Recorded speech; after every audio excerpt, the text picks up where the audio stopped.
In a world exclusive, GB News presenter Nigel Farage sat down with Donald Trump for a wide-ranging interview earlier tonight, and the US presidential nominee certainly did not hold back.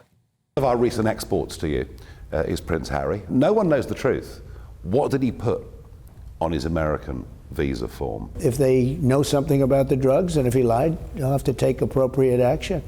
Now, the massive debate back across the pond is NATO. We're not going to defend you. If you're not paying your bills, we're not going to defend you. It's very simple. Our country's gone to hell, and it's gone to hell fast. November 5th is going to be the most important day in the history of our country. Well, I'm joined now by Nigel Farage himself. Well, Nigel, you are looking spectacular, by the way. Nigel, fantastic interview there with the Don. I've got to ask, initially, what was he like behind the scenes? Can you tell us a little bit about what that was like that we didn't see on camera? Incredibly relaxed, very chatty, quite concerned about Kate, the Princess of Wales, and how the press have been giving her a hard time. Delighted that Piers Morgan had gone from Talk TV. He was very, very pleased about that. And afterwards, you know what, even though he was busy, he hung around, he did photographs with all the crew and all the GB News team. He even signed a $20 bill for somebody, a young lad who's called Andrew Jackson, the former President Jackson being on the bill. Yeah, he was just really, really relaxed, down to earth. And when you think what they're putting him through, what the American judicial system is putting him through, he just has a resilience that is almost unbelievable. I was going to say, I'm quite surprised he's giving away a $20 bill at the minute, to be fair, given everything that he's got going on.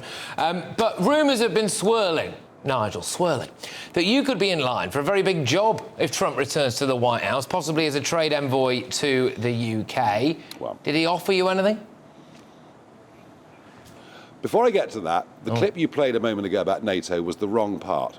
The single most important part of the whole interview is when I asked him if Poland's invaded and NATO members have paid their bills, is America there to support? And he said, yes, 100%. So politically, that was the most important part of the interview. Now, as for me, well, depending which Sunday newspaper you buy, you know, I could be staying at GB News, I could be coming back to take over Reform, I might make a bid for the Conservative Party, or I could be the British ambassador for a Labour government in Washington, or an envoy for Trump in London. You pays your money, you takes your choice.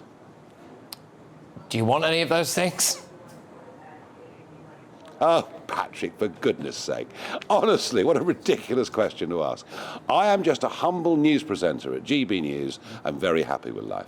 All right, OK. Look, getting on to some of the actual content of that interview that you mentioned there. I mean, Trump was very, very wide-ranging in what he said there. And do you think that there is a chance that we've got a lot of conversation over here at the moment about our defence spending, right? Do you think there is a chance that Trump could essentially save the West from Russia? Is that actually, you know, a realistic way of looking at things, do you think?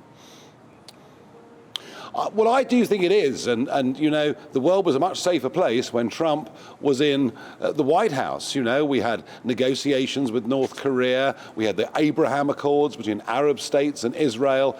And I am absolutely of the view that Putin would not have invaded Ukraine had Trump been there. Now, you know, if he takes over the reins again at the inauguration next January, it's not going to be easy. You know, it is not going to be easy. The world's in a very, very tough place. But the one thing we learn through history is that peace comes through strength, not through weakness. And ultimately, all of the negative comments he's made about NATO members, actually, he's strengthening NATO.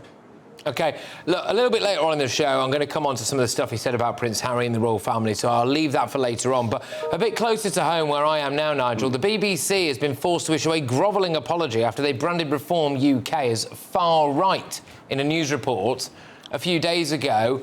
Has the Beeb shown its true colours here, Nigel?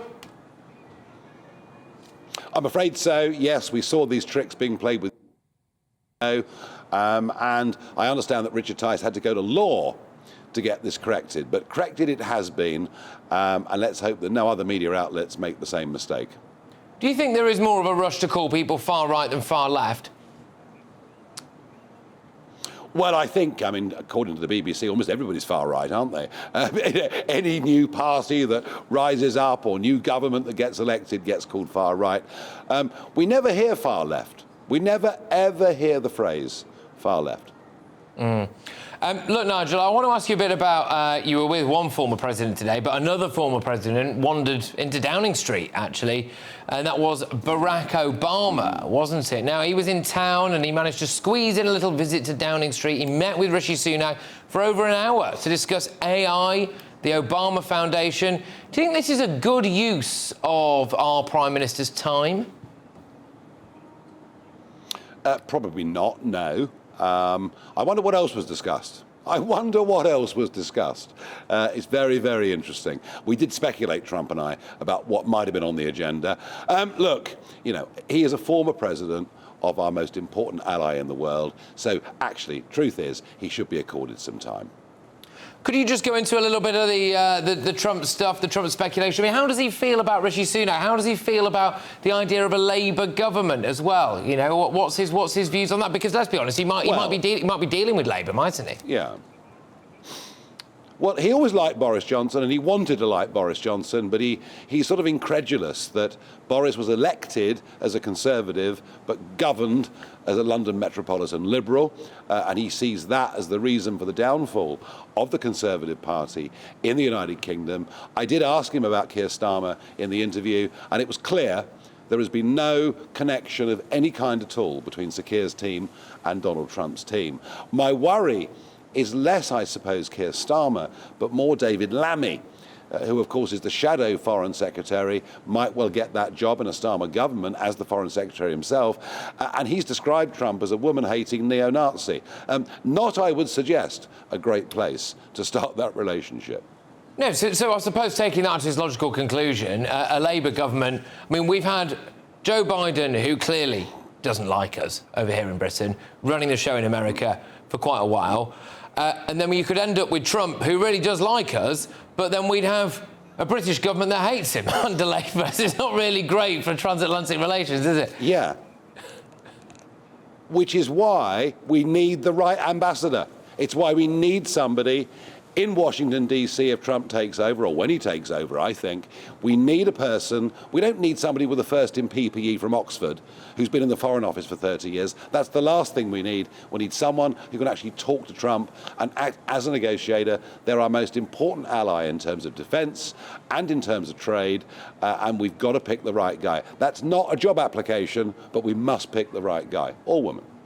Look, Nigel, can I just say thank you very much for your time this evening, because I know that you've had a heck of a lot to do over there, and to squeeze us in has been, we're very, very grateful for that. So thank you for your time. All right, that's Nigel Farage, there's GB News presenter, who did just bring us that Donald Trump world-exclusive interview. Do make sure that you go to GB News on YouTube and online, etc., or if you've got us on catch-up and record on your telly, or however you're watching us, we are everywhere, and go back and watch all of that in full.